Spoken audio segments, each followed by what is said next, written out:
Izvod iz knjige Rođenih, kratka autobiografija.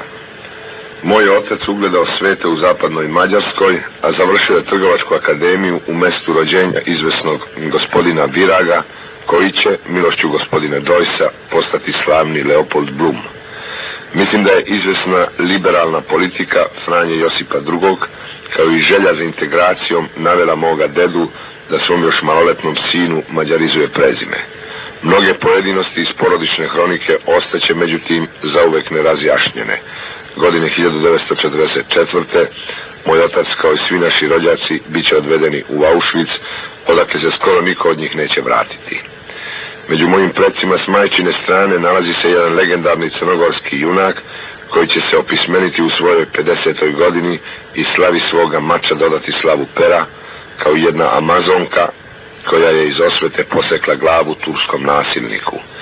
Etnografska retkost koju predstavljam izumreće dakle sa mnom. U mojoj 4. godini, 1939. u vreme donošenja antijevrejskih zakona u Mađarskoj, roditelji su me krstili u Uspenskoj crkvi u Novom Sadu u pravoslavnu veru, što mi je spaslo život. Do svoje 13. godine živao sam u Mađarskoj, u očevom rodnom kraju, gde smo pobegli 1942. posle Novosadskog pokolja.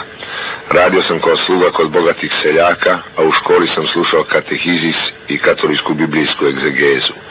Uznemirujuća različnost, ono što Freud naziva Heimlichkeitom, bit će mojim osnovnim književnim i metafizičkim poticajem. U svojoj 9. godini napisao sam prve pesme na mađarskom. Jedna je govorila o gladi, druga je bila ljubavna pesma par excellence.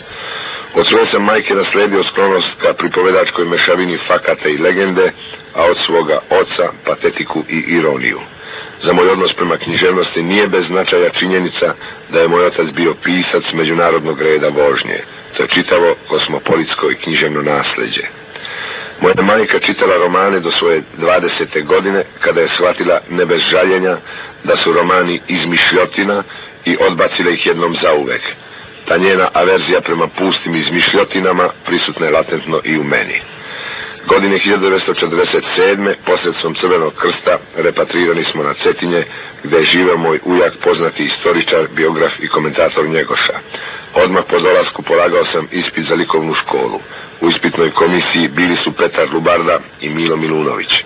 Volterova bista koju smo crtali, gipsani odlivak Hudonove portretne statue, ličila mi je na jednu staru Nemicu koju sam poznavao u Novom Sadu. Tako sam ga i nacrtao. Ipak sam bio primljen, valjda zbog drugih mojih radova.